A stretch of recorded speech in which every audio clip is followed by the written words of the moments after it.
Tango bazo sabino ki na sima ya makambo nanga zo ya nango ba Rwandais babatami na sima bandeko bazo linga kondima te. Gouverneur oyo nanga oti ko nommé na Goma. Gouverneur wana c'est un sujet rwandais. Abwaka ngunda na Canada comme étant rwandais. Réfugié rwandais reconnu na Canada. Mais la même personne a reconnu na Canada comme étant réfugié rwandais. Lelo ayoko comme la biso na Goma gouverneur.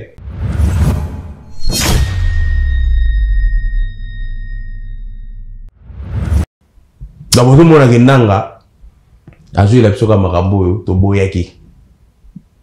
Le nanga baza go utiliser. Ba Rwandais ba tient nanga liboso, menasima, baza na bajinda caché na bango. Donc nanga voté la République pour un intérêt personnel là. Et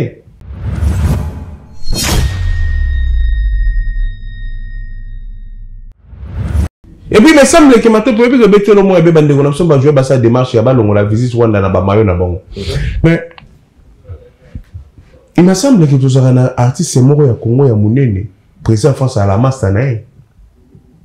Artiste na biso na ko ke no mo ya masse na ye te ba melaki ne Castel na muya na bandal ay bisege no makambo zo le masse tala timba tala makambo zo le kana mboka na nganda bo est-ce ko kata makambo na te.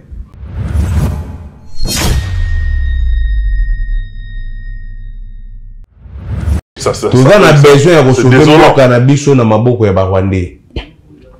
Rwanda comme ça Congo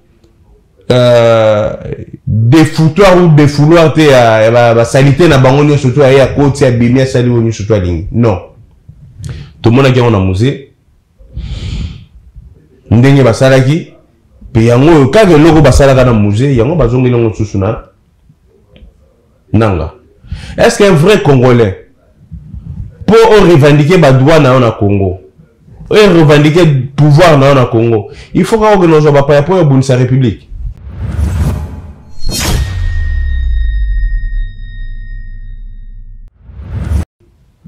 Dans mon hyper artiste, je suis en Belgique, on va visiter salle. Normalement, tu vois, on est concert, mais bon, pas non, tu vas koufa. On se bête déjà. Pour annuler on est au salle, et aux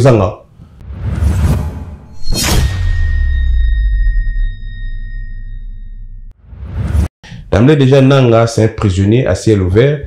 Nanga a aussi l'exception guerre par procuration ya Kabila na Mwanga Chuchu. Moi si ya Nanga ya ndako arobenga Mwanga Chuchu noko.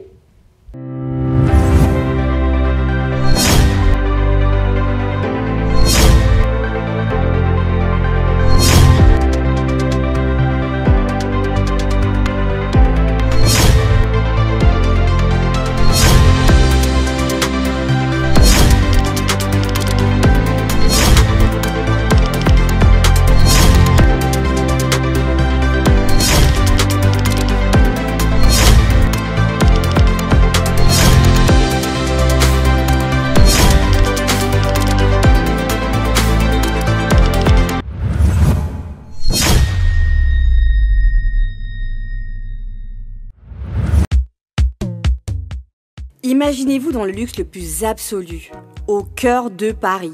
Bienvenue chez Lucky Passport, votre service de transport en van limousine avec chauffeur, champagne et snacks de qualité. Détendez-vous dans notre van limousine somptueusement aménagée où chaque détail a été pensé pour votre confort. Des sièges en cuir spacieux, un ciel étoilé raffiné, un écran TV dans une atmosphère intime et élégante. Profitez d'une sélection de champagne fin, accompagné de délicieux snacks gourmets pour un voyage inoubliable à travers la ville lumière. Que ce soit pour une soirée spéciale, une occasion professionnelle ou simplement pour vous faire plaisir lors d'une après-midi shopping, notre service VIP vous garantit une expérience exceptionnelle. Avec Lucky Passport, bénéficiez d'un chauffeur professionnel, discret et courtois pour vous conduire en toute sécurité et avec élégance. Réservez dès maintenant et laissez-vous transporter dans un monde de luxe et de raffinement. Lucky Passport offre également un service de covoiturage Paris, Bruxelles. Besoin d'un passeport congolais dans l'espace Schengen en toute légalité? Contactez Lucky Passport pour vos démarches administratives en un temps record. Lucky Passport, votre partenaire de prestige pour des moments inoubliables à Paris et vos démarches administratives.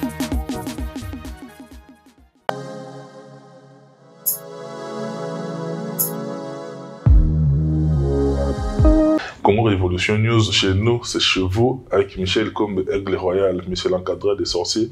Merci beaucoup, cher ami, merci beaucoup à l'équipe technique qui est tenue ce soir par Éternel Vando, Christian Dongala, merci beaucoup, il est là, au Forum Moulin, ainsi que la réalisation. C'est grâce à cette grande équipe technique que vous avez ces belles images. Moi, je suis très heureux, et dans ce nouveau numéro, de savoir que vous continuez et vous ne cessez, n'est-ce pas, de témoigner votre confiance par rapport à Congo Révolution News, et particulièrement à votre émission Décryptage dans ce nouveau format où nous parlons par rapport à l'actualité du pays. Je suis très heureux par l'assistance des Grécomènes, Mystère Gréco-Grécomène. Merci beaucoup pour ton assistance. David Mombel est l'homme du moment.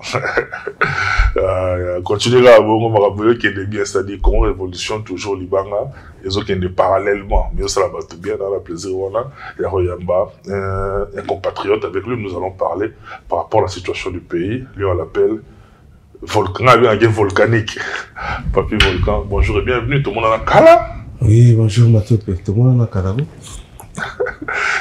Papy Volcan, d'abord, il y a un d'entrée de jeu comme ça. De toi-même, d'abord, comment te portes-tu? Oui, je me porte bien, par la grâce du Très-Haut. Donc, sur retour de santé, car nous avons une santé dans les années. Nous avons une santé, nous avons une santé, on peut confirmer que ça va. Et est-ce que, on peut se faire une idée par rapport à la santé à Mbo Cannabis sur le pays démocratique du Congo, selon yo actuellement? Non, par rapport à la santé à Mbo Cannabis, selon actuellement, santé à Mbo Cannabis au Congo, il y a mal à monter, donc, la rôle que santé RDC na minute, il y a le rôle à Nouvelle Gaza, na santé RDC na minute, c'est le nouveau Nouvelle Gaza pour le Rwanda et ses alliés. Na RDC na chose le rôle là, il y a le roi Gaza, au profit à Rwanda na balien na bandeko bazo kufa bazo boma biso. Donc santé à Mboka va bien normalement, il faut des autorités à Mboka pas aller devant pour faire quelque chose ya ko aider bandeko na bada souffrir na guerre na SN na biso normalement des chambres basses sangana ki po ba meka ko trouver solution. Mais je suis éclairé ya koyoka Vital Kamerhe kolobaki non tous en option ya guerre te ba accord ya Nairobi za ko continuer, et puis facilitateur ya dialogue sur makambo yo bakendaki na Angola ba démarche wana za ko continuer, mais tout ça na temps ya kosala guerre te na Rwanda. Pour en attendre ça la guerre te pendant que bah on va ça l'incursion na bango comme ils veulent ba ko tanenga ba lingi ba ko ba ko fipe kuna baza ba congolais le rôle ngana yo. Oui, mais quand c'est on a le bat tant on Vital Kamerhe sur le bageno ba corps ya Nairobi zo continuer. Ba corps ya Nairobi na ye Vital ya ebi ba corps ba kenda ko signer na Nairobi tant ba kenda ye na ndeko na biso Félix Tshilombo Tshisekedi. Ba corps na bango za ki hier kozala deux mandats, après nos mandats moko après Vital akoya pe ko joa pouvoir, et le même Vital étant on a Vital Kamerhe zo tenir wa discours ya lo bageno to dirigeant ki mboko mabe to travailler au profit na biso na ba famille na biso. Le yenga exception ki yenda da mala monga se douanier a aussi des douaniers ndenge nini tant que to bosani nano mort ya Jijiani te Jijiani juste Yani ya mutete la oui. Donc Vital Kamerhe ya constaté que to bosana liwa ya Jijiani, et Vital Kamerhe aussi des douaniers te. C'est là on a bagano ba ndeko na biso ya Kinshasa, surtout ba Kinois ba ndeko bazo souffrir na Kinshasa na falaki ba ndenge ba visiter ki ba ambassade ezaki na kati ya Congo ba ko pe ko visiter Kamerhe c'est un danger pour la République. Mais na tout monde tina batika Kamerhe te, et Kamerhe to ko sa la guerre te, mais Rwanda do kota et do boma ba troupe ne koti au vie et au sud de tout le monde ba moniango te biso to ko sa la guerre te to ke na ba processus ya Nairobi to ke na Angola par là Kamerhe ngep exceptionnel. Est-ce que ça pena patriote alingi mboka na to azo défendre l'intérêt caché na ye to ba cointance na ye na origine o yel nga ko exceptionné. Le peuple nga na sanga ba congolais ba Kinois botala comme Kamerhe to tsheli banda to kamba mboka na biso. soki tozali ba député malamu bakosenga mpe motion ya démission pour la Vital Kamerhe basala ngo na mabunda pourquoi pas basala mpe na Kamerhe. Papi Volcan, par rapport à l'actualité, tout la mukinga na mokolo lelo to moni ba image na stade de l'amitié na Goma, to moni stade wana na Goma, stade plein à craquer. Oh baza wana qu'on se dise baza ba congolais le rôle ngana yo et baza na territoire où ba oti ko kufa kaka tout récemment. C'est-à-dire la République est en deuil. Bandeko bakufi bazaki na coin wana ya République mais l'autre moni kaka na coin wana ya République bandeko bilé lelo bayaki na stade ko festoyer ko sepela na installation ya gouverneur azali bongo installé par le M23. Ça souffle le chaud et le froid et puis où ensemble nous exactement tout qui est wapi parce que était vraiment moi confusion. Non en fait d'emblée déjà dans le banayo matope bandeko na bagenda ko festoyer ko kota ya nangate. Parce que Nanga lui-même, il est aussi pris en otage, c'est un prisonnier, hein, assez libre. Donc, bandeko na soko keite ba beto to moni kutu ba image na Goma wana ndeko moko afungola ki boutique ne poateka le bango ba pesa ki modo de que non muto akoteka te ba magasin surtout kanga ba ndeko na fungola ki magasin po ba baso mabilo ko ba zui ba beti film na go tindelo pe e ba jona cameraman na so ay lisra mo ndenge ba to beta muto na film donc d'emblée déjà Nanga c'est un prisonnier à ciel ouvert. Nanga azo sel sepso guerre par procuration ya Kabila na Mwanga Chuchu.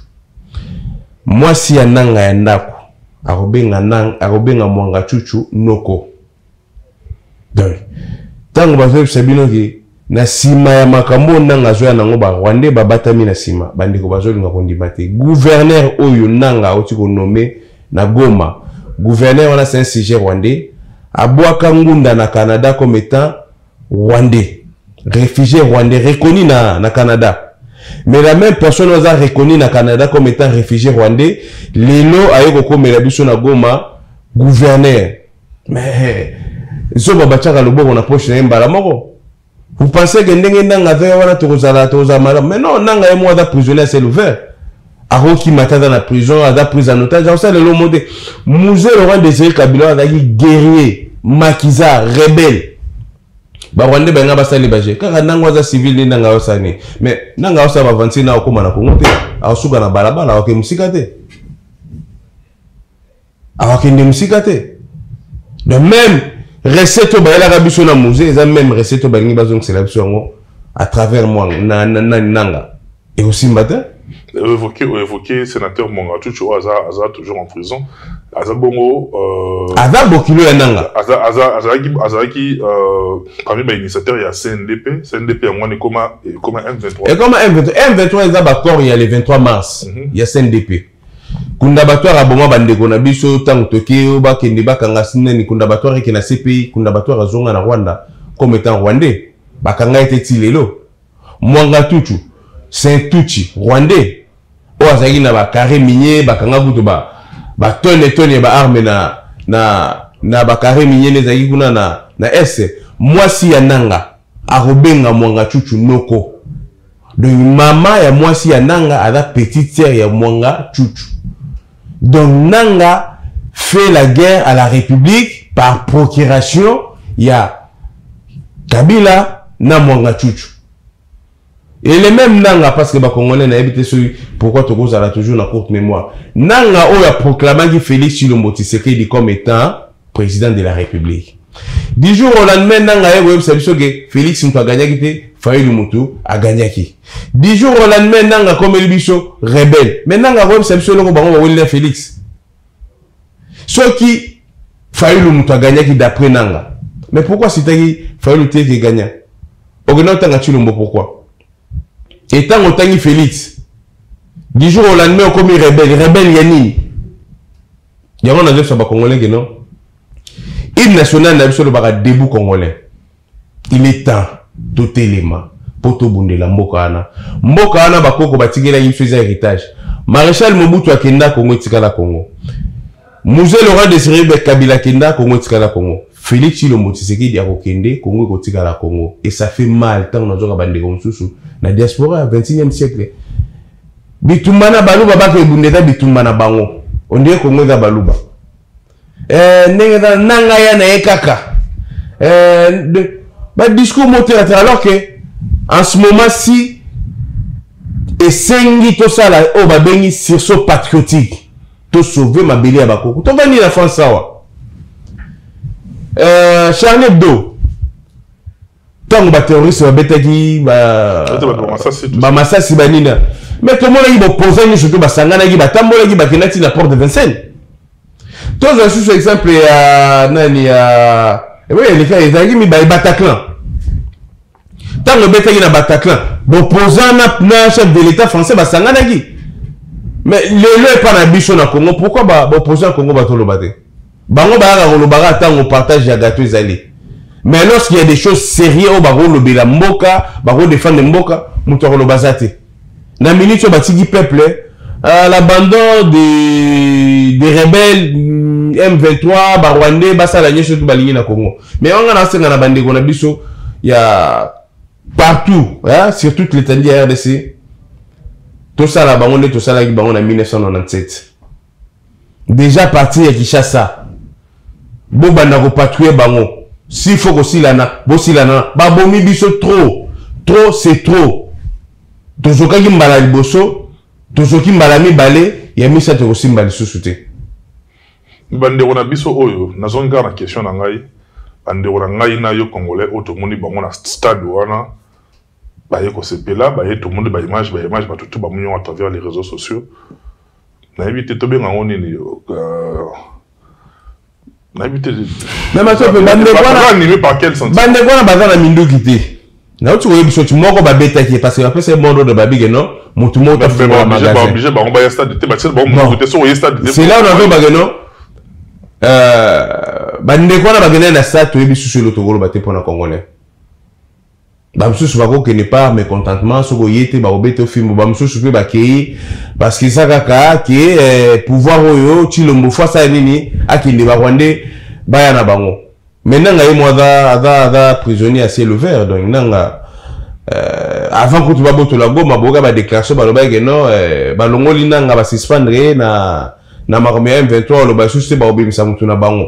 Maintenant on va voir qui frappe bazongi ba yoko zonga nanga. En fait les Rwandais sont là ba nga ko utiliser ba congolais liboso. Tant ba faire c'est donc boso lo na ba M23 mais M23 nezani bakor ya le 23 mars mais na kati ya bakor wana baloba nini na kati ya bakor parce que congolais tangate na kati ya bakor wana balobi que non ba Rwandais baza na droit postuler na Congo comme étant ba député ba sénateur ba quand même ko postuler déjà tous un vice-président Azarias Robert kasi azar d'origine ne ba côté kuna kasi wa mi na Mwanga Chuchu sénateur wana Moïse Nyamungabo tous na caméra donc bango wana le kasi bien wana bazo insister parce que ceux qui te boyent le Rwanda bon attends ba sujet reconnu rwandais même caméra za sujet reconnu rwandais parce que et pas na biso tous aïna ba comme ba vitalité aloba yango pa ndeko na biso mo za États-Unis kuna na bosani comme je le salue c'est en passant jour au romo na ngai na lobaki ke na silisaki na diplôme na kombo ya vital caméra lo kanyingi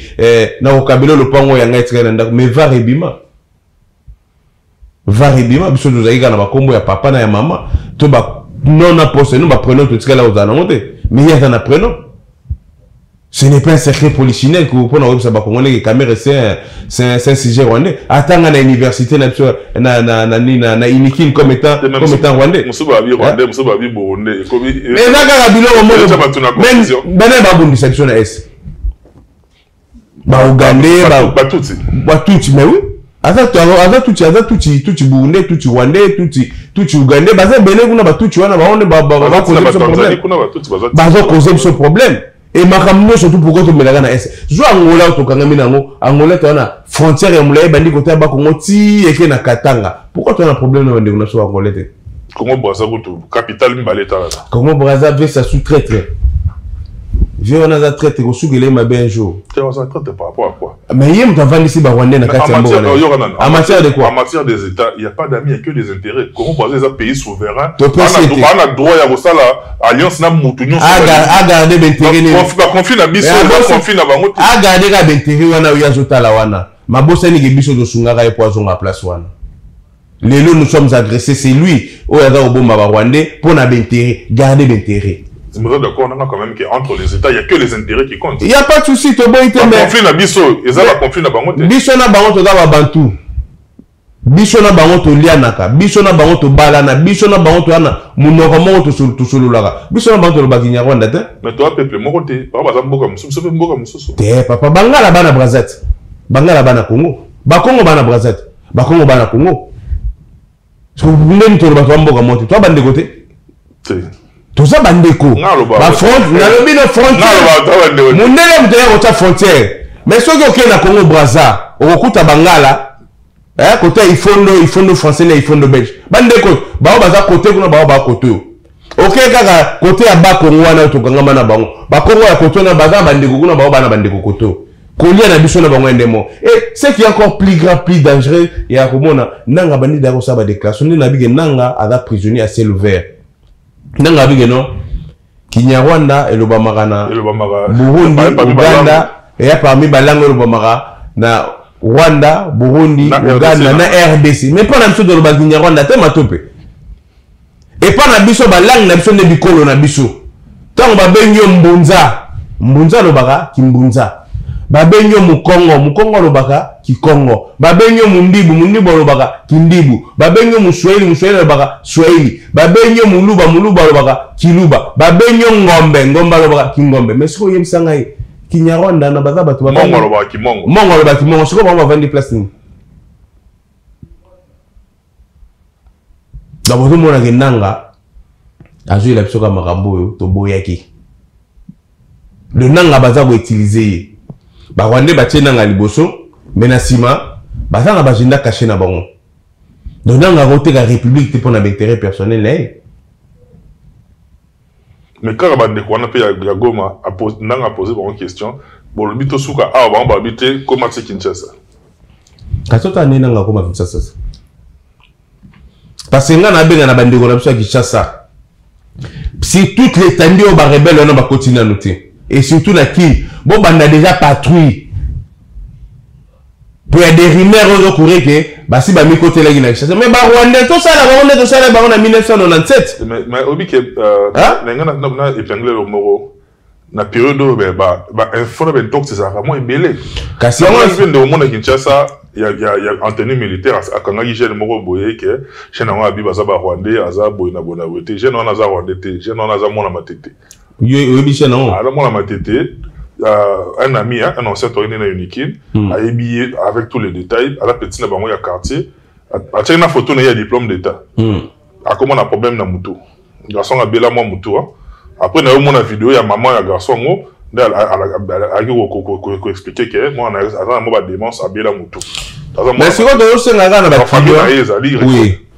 Bato bino boye bité. Ba beta e pamba boye nzora attendez na problème mutu. Bato bino boye bité. Bilongi boyebite to senga na ba chef à localité ba chef de quartier bomeka kotala na bandeko na biso na ba Congo bomoni mutu aye boyebi place bientôt alukanda ko mouvement suspect bo dénoncer bango et na Kinshasa ba Rwandais nyonso surtout ko bata maboma bo tigela bango soutante parce que ba roya ko bata manasima ya bata maboma ba maboma o bige jomo liboma na matonge kisha ba bata maboma boye azonga sheba mais na minute ko ba ba oye moko ay na sheba ngo azongi abi me bino boye bite ba bata maboma azongi na donc ba ko bata manasima bata maboma ba caniveau nyonso to eza na kati ya commune na ville province ya Kinshasa bomeka kotala ba caniveau wana soki bokota te boboka ta ba lacrymogène na kati ya ba caniveau wana ba komi bemela bango molo wa ba mpese to kanga bango to sala bango ndenge to sala ki bango na 1997 soki ba roya en tout cas opération 1997 to sala ka nde to sala ki wana ba kota te nanga akosukela ka kota zo sukelana okesi ba pe ngai na bo lancer message na mokonza mboka na FCK ki il est temps obenga eloko babengi osala eloko babengi sali au drapeau pe osala mokolo mois revi annuel ba mapinga ya solo ba yebi ba soldats bien formés ba militaires bien formés ba yebi makambo na za koloba tozali na ba breveté d'état-major au baza na kati ya Congo tozali na ba technicien d'état-major au baza na Congo papa cadet ba kufite colonel cadet azanano Aza makasi na makambo etali ba ravitaillement ya ba munitions, ya ration, ya ba nini, ya ba militaire. Donc mokonzi ya mboka azwa message on aza relancer au sérieux. Bengisa eloko ba bengi salut au drapeau et salape eloko o ba bengi mokolo mois revue annuel. Ba soldats bien formés, ba yebi yango. À travers eloko wana to retrouver solution pour tout ça maramo S. Quand ba colonel to ba majbana ba généraux nyoso to etinda na S wana, ba to na ba commerçant. Ba koma on sala commerce na bango, bazali bato oyo ya kolongola pe ko vandisa bango. Na pembeni, zwa commandement, mais Gomana il fallait que tomber banaka, muto sauver Gomana avec major. Soki ravitaillement zalaki, munitions à solo zalaki, Gomena ko yate. C'est parce que bato bazako na ba commerçant. Bon quand même na ba voice ba pilote de chasse comme ça que non, tozo kende ba ça so ka to betara bombe moko. So on beti mi balem ça to beta which ba biso, on beti bon poani ba kangi yo. Est-ce que bato na balini moko? Il faut changer commandement. Même au Konzamboka a un message on a lancé au sérieux. A ça salut le drapeau. A ben ça mokolo mois revue annuel. To ko solution na maman jola parce que ba breveté d'état-major bazali. Ba technicien d'état-major bazali. Ben ça ba puis tant on a yo ka bande so ba non ba ex-phase. Soldat tant on kotaka na armée, tant on ba ko pesa EPT, ba betaka clairon. Papa. Tant on paie avec une retraite, va bête à rapper à mon sous. Mais il y a des choses qui bête à mon place pour benga batona ba ex-phase. Batona ba socle armée. Batona république et fouté la gi bango mbongo ba gi bien formé. Expérience ba zanango, bo bengisa bango, ba vanda état-major salema tokosil samara mwana ya Rwanda. Tokosil samara mwana ya Rwanda. Papi Volcan, tu continues à faire d'idées nayo. Pendant que beaucoup plus d'un côté de la diplomatie, nous faisons agresser sous l'impunité de la communauté internationale. La même communauté internationale a continué à sanctionner Bissou. Au même moment, nous avons sanctionné l'embargo kuna, par exemple, l'armée, bateau bazoya pour achever Bissou, massacrer Bissou. Léon Alamuki, Naoki dissous comme quoi. L'Union européenne a sanctionné produits d'importation congolais genre c'est sanctionné café, cacao, alors que pour la cause de la déforestation. Heureusement que ça c'est blagué avec nous. Alors que là ils ont la café, ils ont la cacao. Par rapport à produits où ils ont importé dans le Congo, c'est rien du tout. S'il faut parler surtout ça l'équivalence on a minerai ne monte 6 millions de l'eau. Mais parce que sanctionner le couteau na Congo na biso, il y a un impact makasi boye sur le marché.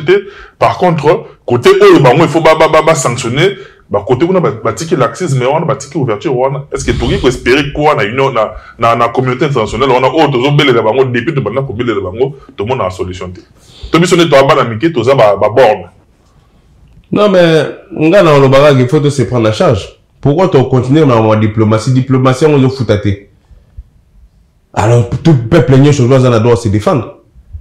Tous les sanctions, oui, bon, précis sanctions, mais de l'autre côté, vous avez Rwanda, Mbongo, pour le développement, de l'autre côté, vous soutenir Rwanda. Mais quand on a dit que les Israélites, va le big, non, ceux qui Afrique d'ici, et que vous côté la RDC pour na, makamojo le Ghana est, bango ba okende côté ya Rwanda. Mais si ko ba Congolais n'aura pas sambela, facha gena kotika mboga na maboga ya Nzambe ya Israël. Si ko ba Israélites bango na ba côté li Rwanda. Donc ceux qui Nzambe a lâché da ebiso. Diplomatie na minute to na tana to kufisi bandeko ebele to bunda soki ko kota na Rwanda biso il faut to sali la guerre na mabele wana même Mzee Laurent Désiré Kabila ebisaki biso la guerre sera longue et populaire. La guerre sera longue et populaire. Elle a commencé. Mais oui, c'est à nous maintenant de ramener la guerre là où elle vient. Ramenons la guerre d'où elle vient. Pourquoi te revendre la guerre ezali na vraiment na ba militaire na ese ba fukami nzambe ba bombe ko yake eke ne ko yako. Mais c'est un truc de fou. C'est un théâtre militaire qui n'a rapport à Roboma, militaire qui n'a pas à défendre. Yo suis content nzambe ba bombe ko la bisoté eke ne ko yako tenini. Maman était comme comédie. Bon nzambe wa Israël bino bosambe la Israël la ba bigi bango ba côté Rwanda. Siko biso donga matin midi soir nzamba Israël, nzamba Israël, nzamba Israël, nzamba Israël atiki biso. C'est comme ça, mais Sunza Beni. Bah, Congolais, c'est ce que c'est Sunza Beni. Tombundana Barwandé. Seule chose, attendre ce peuple les autres, c'est là que des chambres basses et déclaré guerre contre Rwanda. Point barre. Mais pourquoi Kamel a joué ça la montée? Pourquoi ça m'a le ça la montée? Et Bisso Bayades, les deux chambres sont réunies à l'initiative du chef de l'État, Waza, commandant suprême, il y a armée. C'est lui qui a cette prérogative, il y a qu'on décréter. Mais après ça, il y a une prérogative, il faut décréter guerre contre Rwanda. Après ça, il y a ils attendent ces peuples congolais. Toujours Koufa, à compte goutte. Tant que tu Koufa, Rambalamon, sur Rwanda, Abomi, Bisson, Balamon, Tika, na Mabele. Mais quoi si c'est Bisson Pesa passe? Donc, un vrai chef d'État là, Soga le Bill comme fois ça les langues. Tant que Bogome Kouya, non, la République va réagir dans 48 heures. Mais réaction la bûche au les awap. Réaction la bûche au pleurnicher. Il y a relé la de gauche à droite, non. Tu voulais la moto qui ne voulait pas bateau. Oh, bah là, c'est ma Barwandé. Les biches peuvent y avoir diaspora. Tu porter Kagame plainte. Parce que normalement, ma manifestation, c'est bien beau sa manifestation.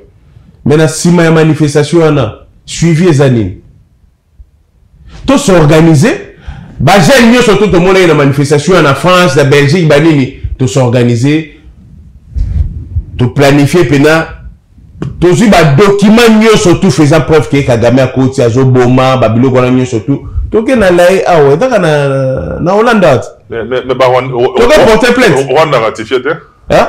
Rwanda a ratifié, a ratifié en côté. Alors, il y a CPID. Rwanda a ratifié, mais c'est pas grave. En même temps, tu vas poser je sais pas, mais. Tu vas porter la plainte. On aura feuille morte dans la mesure où il y a tous les rapports des Nations Unies. Donc, par rapport à Union Césali, tout est noir sur blanc.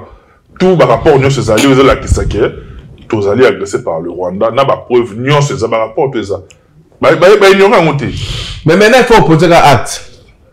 Parce que Benjamin Netanyahu, on peut Israël ratifier il y a Cour pénale internationale.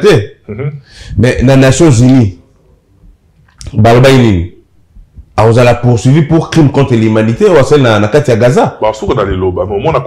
Mais dis-moi, tu vas poser un acte. Quand poser un acte symbolique, on a pu vous aller bien.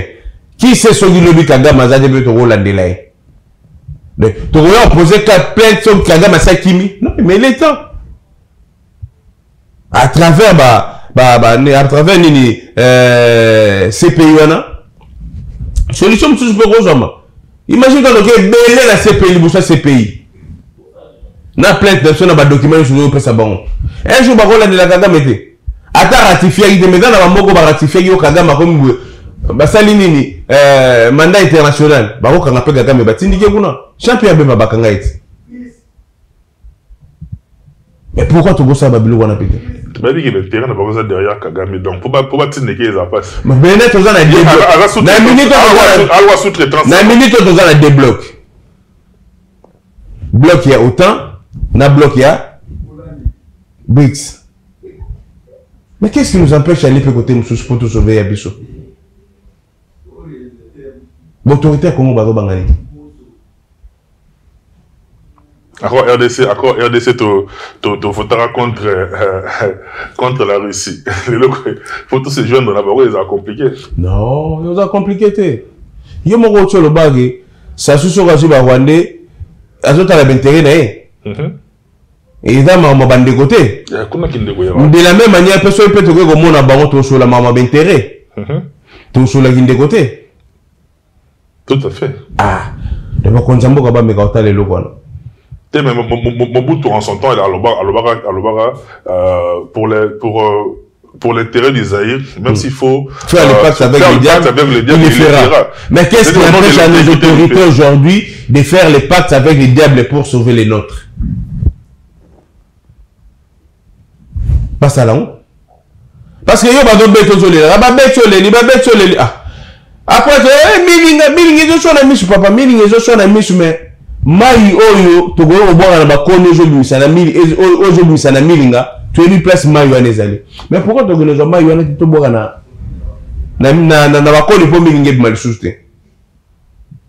Donc biso toyaki na se ya moyo po tolelaka kaka na badirigeant moko faible, mais putain, musée personnel, musée falaka zala, mais musée akufi te. Na biso toza l'incarnation ya musée, toza l'incarnation ya Lumumba. Toko défendre mboka na ti na suka, toko tika mboka na ti. Toko trahir pe yango te. Peuple congolais ça la biso ka confiance. Il y a un lobbying rwandophone où ils ont recruté des Congolais dans la diaspora. Est-ce que vous avez l'information là? Oui, l'information là, moi qui vous parle, je suis contacté. Je peux écouter nango. Ngai na écouter nango na boy nango kokende. Na boy kokende ça l'état de besoin, non ça l'état de besoin, est-ce que l'état de besoin non ça là? Et l'état de besoin Congo. Et l'état de besoin Congo. On a l'information là, c'est vraiment un lobbying où ils ont. Na lobbying ngai na sur la non on a contacté. Na allé contacter na bato na son numéro. Na ko l'action numéro na bango. Dans le moment où on Congolais, balou baba kende ko bunda bitumba wana zana l'action numéro. Na l'action na ya babenga nga. Moni ba komela kinga na. Moni ya ba komela binini. Akomela nga lobini. Ça va mon frère? Ouais. Siko wana yimta komie awa benga ya nini. Na l'action na numéro yango. Là, si on a décliné offre na bino, les Congo vaut plus que et au bon niveau proposé. Non. Plus 25. Ah, au moins non. Là, bah si ba koti ba bande ko belé bon monde ba ocha makele là wa. Et on a ba groupe na biso ba WhatsApp ba dini belé tous infiltrés à tous les niveaux. Papa na biso na zaki sipi ya au moins ba bengi ngai na zuipe parce que tant ba do benga fo yo kana lulikambo mutu a bengelo.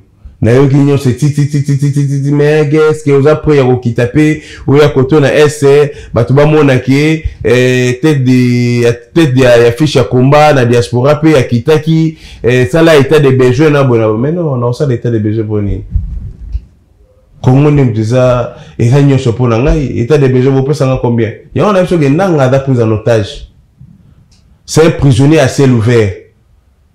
Parce que tant que nous va contacter les bons diminuana, tant que nous va boto le passeport. Bon son gade. Bon banzani. Même dans les mondes dans les choses pas boto là. Passeport za boto là, téléphone dans la ngote, de nebo moni na batambu sageza logo la même. Na si place moi za regretta. Pourquoi na yugota na mambo ki mandini? Et nyoso wana en complicité avec Joseph Kabila na monga chuchu. Congolais la muka. Debout congolais, babite ki lala congolais, debout congolais, hymne national, c'est téléma. Il faut te défendre ma bela bakoko na biso.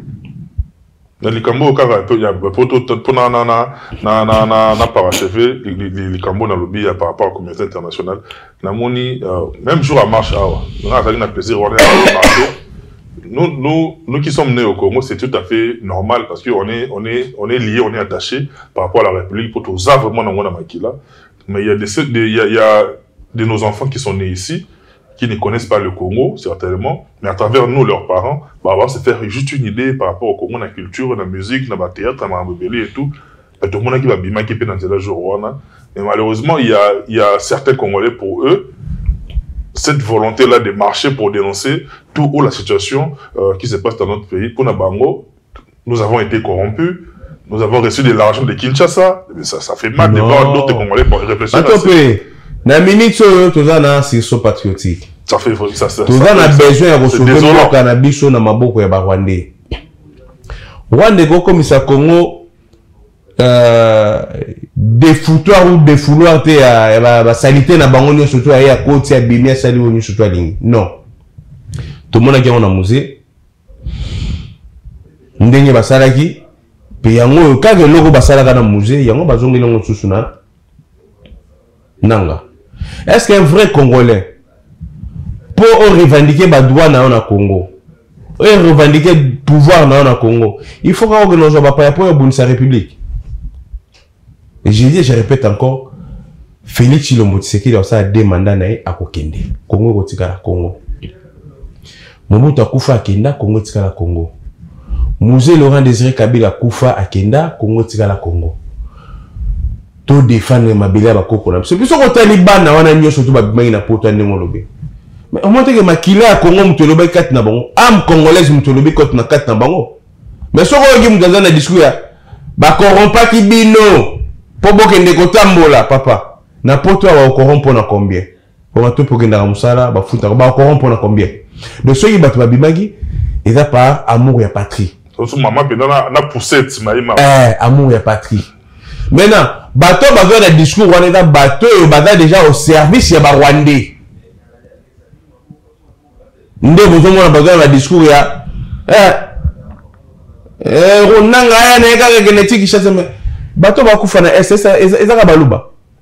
Mais là on va pas corriger pe na mekana ngoloba na bandeko na biso pe misusu ya baluba o ba blessé qui mité ma bateau il est temps pe ba senga ba pardon. Mutuloko la gouverneur bourgmestre ya Kalamu Charlie Luboya. Les pouvoirs sont balouba et les balouba sont pouvoirs. Et le qu'on faut assigner là mon pardon. Parce que tout le monde va gêner ba bimaki ba kena ko panda ambassade ya Rwanda. Na Kinshasa. Il a eu balouba de. Il a eu ba congolais nyo surtout bikolo nyo surtout.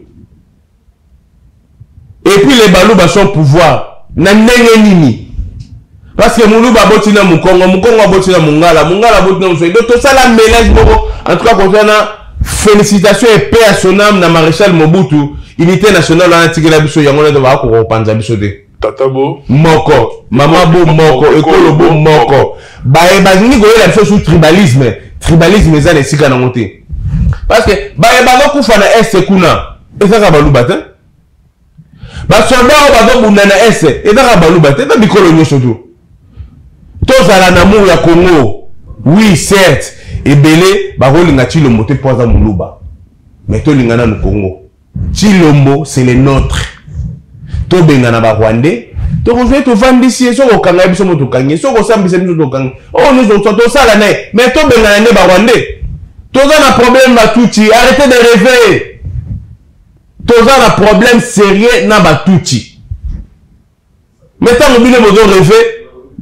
Lelo baye lobi ba kozonga na forme mususu lobi kuna bazonga na forme mususu mais Congo mototique na bana nini tozo ke dana 50 balé génération na biso ne génération simba yi pena etumba po to botami na Congo to yebi Congo ne flamwana epelaki mais ce que ce grave génération na biso dans 10 ans mato pekei c'est fini Congo kei yango na benga bandeko nanga il est temps bo se ressaisir.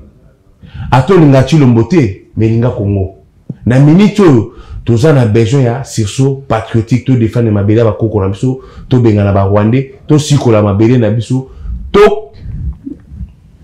et là sous ça linga personnellement ça m'a touché de voir ba footballeur français d'origine congolaise. Oh bah bêta na Paris Saint-Germain, je cite, oh bah peut former kuna Youssouf Moulumbu, abeta l'équipe nationale na biso kutu, Randall Colomwani, Paris Saint-Germain, bah peut-être na Milan, Presnel Kimpembe, c'est-à-dire il y a tout de le à Paris Saint-Germain, bandit démarche, il y a télémélélo ya visite Rwanda na Paris Saint-Germain. C'est-à-dire bandit démarche Rwanda. Il va faire comprendre quand même la direction parce que les miroirs à Mounene visite Rwanda na Paris Saint-Germain na Arsenal et tout les miroirs à Mounene ils ont vendu l'image à Rwanda pendant que Rwanda a le sang dans ses mains, c'est-à-dire bande qu'on a biso bazala na poto ba botami na poto baza formé na poto ba beta na poto ba beta na poto mais quand même la fibre patriotique ils ont bien d'abord kaka so boni biso ba to botami na Congo toujours la haine wana tililo ya tribalisme. Et puis il me semble que maintenant pour que bete no mo ebe bande qu'on a besoin de jouer sa démarche ya balongo la visite Rwanda na ba mayo na bango. Mais il me semble que tous un artiste moko ya Congo ya munene président France à la masse na ye. Artiste na biso na ko ke no mo la masse na ye te o ba melaki ne Castel na muya na bandane ay bisege no makambo zo le masse tala timba tala makambo zo le kana mboka na ngada est-ce ko kata makambo na te. Allez, on s'allait sous-entendre dans Fali Poupa. Non, mais habite aux il y a ma visa sous-entendu. Fali comme dans la Macron. Massanae. a repère kokine kotelemela mama masa ya ndeni tala makambo eleka na mboka nanga boye po bana na babotami awa basala démarche ya kolongola babiloko wana ya visite Rwanda de la même manière peu peut-être pouvoir ou ngana to kanzaki artiste on a rosa nango et pas ma quoi même so azani nango te ils ont la limite nango place yeso ke ngai na yebiga ne ba axe politique ndenge ba yebisa biso azalaka masa na ye ngana mona muya ya domela bakasel na makona bandalti mais muya o yebisa masa no te bomelaki ne kase parce que yo sala lision na fali ngana ba muya ya c'est bien artiste mais muya ya pe avec l'artiste qui est la politique donc muya ya to mona meli kase na makona masa na ye to zape na artiste munene ya Congo makona la masa na ye nde ba Congolais ba yebisa biso na moni pe artiste mususu ayo okende na Belgique o ke visiter salle normalement tu vois on les concerts mais boyena papa pas na ba tu bazo kufa o so beta déjà pour anilango no nini osala ezanga parce qu'il y a arena nini défense anilagi o wana bandeko ba kufa ko anilet wanilango pe artiste wana za présent mastane ya mboko yo ye pa ke mona mastane massa o moni tala est kuna bo et ça, démarche sur ça. Et j'en profite de l'occasion pour féliciter Gims na ba geste nyo surtout à ça la geste humanitaire à ça la pour na bande connexion Goma à 5000 bakanyot de son propre argent a bandi déjà ba aide kotwana tout ça na besoin na minute ya congolais nyo surtout to se souder to cimenter la force na pour to bimisa Congo na biso na sika wezali lo to kotika Congo to kotika bano na pas cité tokotika Congo na violté na bagression té photo siko la Congo solution na pesi mokonza moka abengisa salut drapeau mokolo mois revue annuel et salemi ba breveté d'état-major nyo surtout ba bengami ba technicien d'état-major ba bengami je pense que tu retrouver solution on a bien cholé.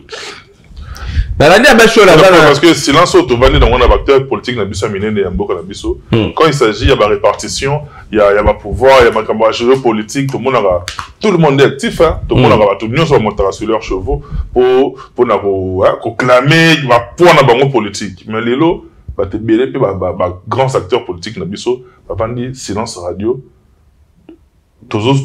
aux dernières nouvelles tous sous-entendre pe qu'ils ont qu'il est là au monde il y a dialogue dans la vie non mais déjà dialogue il y a tout tendre vers la dialogue toujours il y a dialogue et puis ngai non na osenga na abecholé parce que ça abecholé na nani na abe mususu komone soki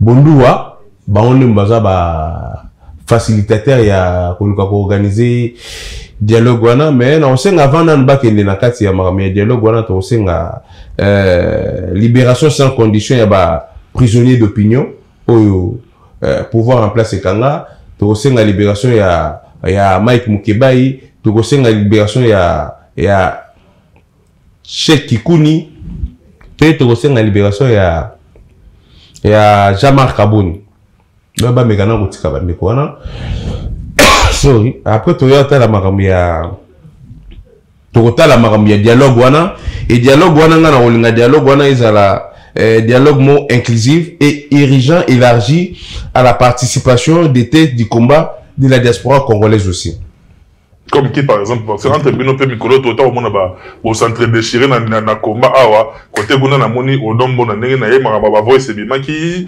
madame Mona Sandra de l'autre côté na moni pe wa Norowa Yambo Noro Chuke pe kuna pe montagne sur ses chevaux na mutunangai esome ekanji ya Yunichi Banze na mona pe esome ekanji pe côté guna telemaki côté pe yo telemi côté ba ben telemi bino mono yo obi dialogue soki roya ba inclure pe bande de diaspora pendant que bino mo pe entre vous awa ba les ara na chambre te on pe Fabien Kouswanika pe azo tirer sur bande bon Fabien Kouswanika Fabien Kouswanika la combattant mais on est qu'il avait tiré sur le commandant Esso na mais kasi ba bali bato Belgique ba bali bango na bango ne ba beta na ba masasi ya bengi bango ba de Dupont ba Dupont ba beta rai ba désordre on ezara ya bato ya nini bato ba tete ya komba ba tete ya komba ba ebaniti faut que tu aies on a représenté Bino na combat on a dialogue mais tu as un combat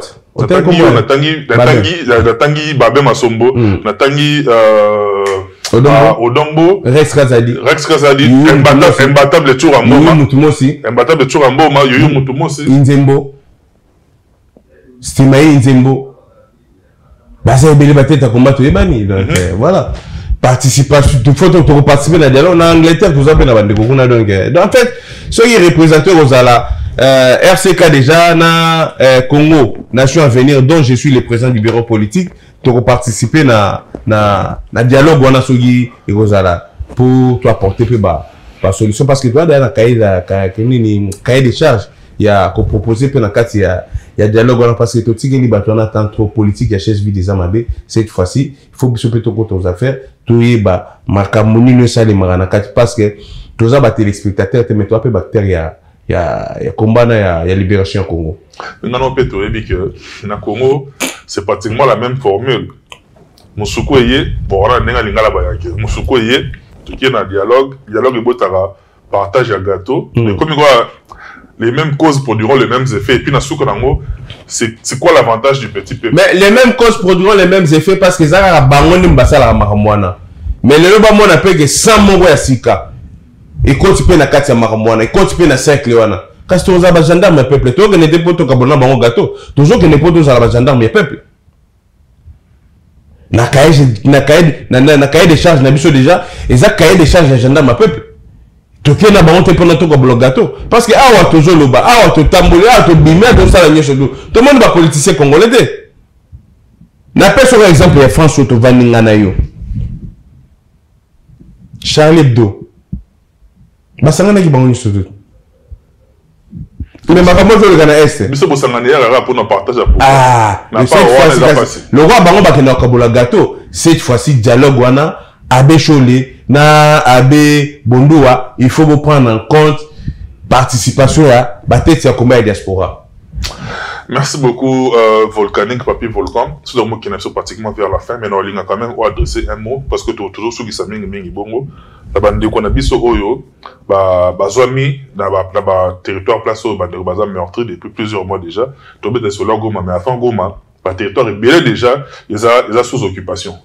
L'autre petit Goma, parce que Goma, ils ont vu les monnaies, ils ont miroir les monnaies, mais avant Goma, ils ont la petite ville ébélée, où les Congolais, le rôle en Anayo, sous occupation depuis un bon moment. On a quand même adressé un message, mais on a Bango d'abord particulièrement, et puis dans tous les peuples congolais, après tout, on a des annonces.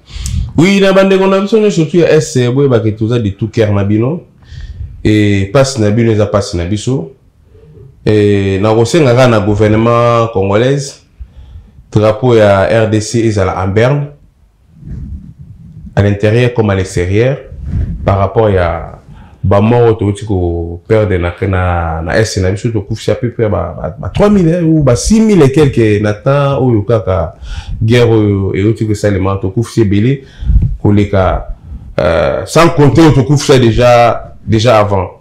Mais pour en finir dans le bagarre qui les non alignés défendront la patrie pour toute agression dirigée contre la RDC. Nouveau Gaza pour les Rwandais et ses alliés. Toko Bunda, Petoko Longa, guerre wana, Toko Ramnango, et Sika Eutaki. Le Mosé, le Rwanda des Kabila Tikela Ibiso, n'est jamais trahi le Congo. Et Moussa Loba qui n'a pas surtout, surtout en possession d'Abiso. Mbeli, Moulangi, Lissasi, Flèche, Mundoki, tout se servait nango, Poto Bengana, ennemi, Touchi. Lorsqu'on parle de Rwandais, tout le monde a Touchi. Donc, Chogi Barouya, tout si la nana bangoning, tout si la nana bangona 1997, Ingeta. Merci beaucoup, Papi Volcan. Bateau Batarang sont de partout. Sachez que nous sommes pratiquement arrivés à la fin. À travers notre numéro, faites-nous parvenir vos suggestions, vos remarques ainsi que vos soutiens. C'est grâce à ça que cette émission ne cesse d'évoluer. Grand merci à Michel Kombi Aigle Royal, l'encadreur des sorciers. Grand merci à Christian Nongala, éternel Voima. Grand merci en tout cas à toute l'équipe, à l'assistance des Gréco-mènes, Mister Gréco, l'homme du moment. Merci Nayo. Ça, c'est la grande famille, la grande équipe des Congo Révolution News. No change winning team. On ne change pas l'équipe qui gagne. Merci beaucoup à Jimmy Chimanga, encore et toujours Merci beaucoup, Jimmy. Merci beaucoup à Robsy TDS, le crédible. Il a été, il est et il demeurera toujours. Et grand merci à Néo Tam Tam, l'homme au grand cœur, et le professeur. Merci Néo de là où tu nous suis depuis la Belgique. Grand merci à Yunish Banz et la fleur du jour. Il y a Commandant Esome et Kanji, je vous aime beaucoup, je vous dis. D'ici là, portez-vous bien. Mouti Kanaba programme Nabiso, il y a Congo Revolution News. Quant à moi, je vous retrouve très prochainement avec le même enthousiasme, avec le même plaisir. Et je vous dis d'ici là, portez-vous bien. Bye bye. À la prochaine.